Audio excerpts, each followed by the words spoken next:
kalau kita terjemahkan, wa ma khalaqtul jinna wal insa, jadi Allah mengatakan, tidaklah aku menciptakan jin dan manusia. Berarti maksudnya apa?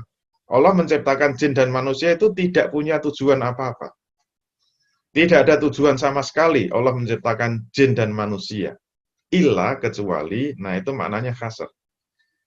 Berarti kalau diterjemahkan dengan ilmu balaghah tadi, wa ma khalaqtul jinna wal insa illa liya'budun, maknanya apa?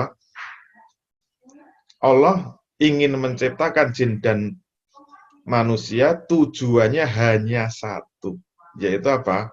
Liya'budun, untuk menyembah kepadaku, untuk mengabdi kepadaku, untuk tunduk dan patuh kepadaku. Itulah misi penciptaan manusia oleh Allah Subhanahu wa taala. Ternyata keinginan Allah menciptakan manusia itu bukan untuk jadi apa-apa. Ternyata untuk menjadi pengabdinya Allah. Kalau mau secara lebih kasar dan tegas, untuk jadi budaknya Allah. Gampangnya begitu. Kayaknya kasar ya. Jadi kita kalau menyebut pembantu itu kayaknya kasar ya.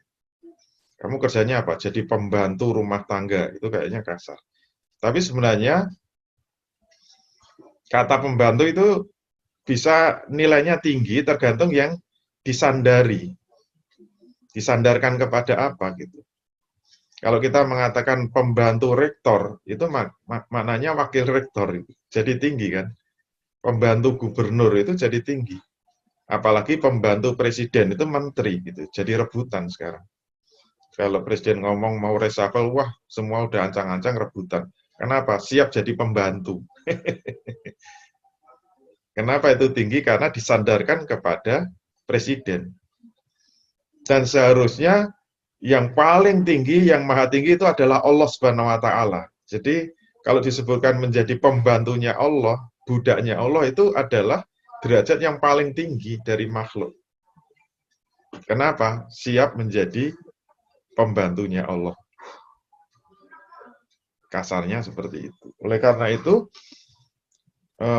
kalau kita memahami ayat ini, sebenarnya visi dan misi hidup manusia itu ternyata harus tunduk dan patuh kepada Allah Subhanahu wa taala. Nah, tunduk dan patuhnya itu untuk menjadi apa? Ini harus kita lacak lagi dalam ayat yang lain. Tidak boleh mencukupkan dengan ayat ini.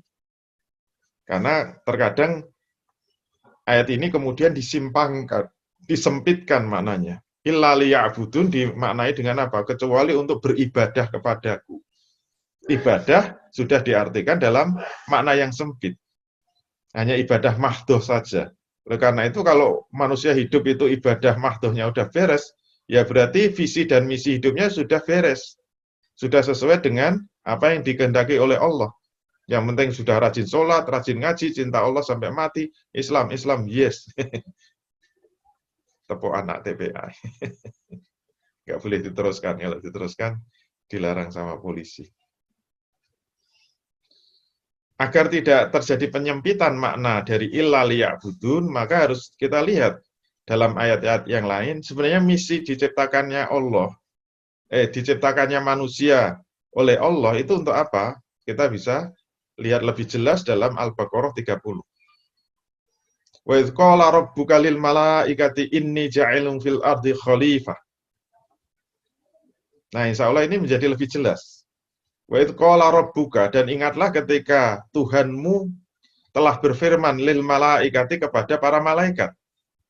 Ini ada pengumuman dari Allah Subhanahu wa taala ketika Allah menciptakan manusia pertama.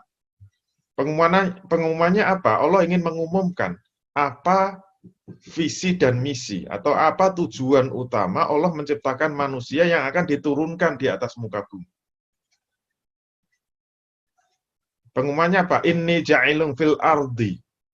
Sesungguhnya aku ingin menciptakan atau menjadikan seorang manusia untuk saya taruh di atas muka bumi ini menjadi apa? Khalifah. Ini misi utama diciptakannya manusia untuk menjadi khalifah.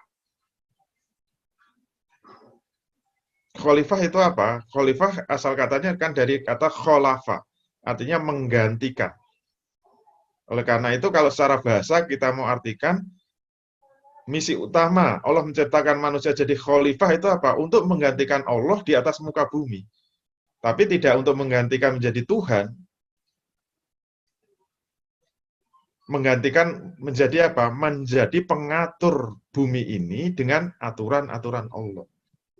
Itu mana misi menjadi khalifah itu seperti itu.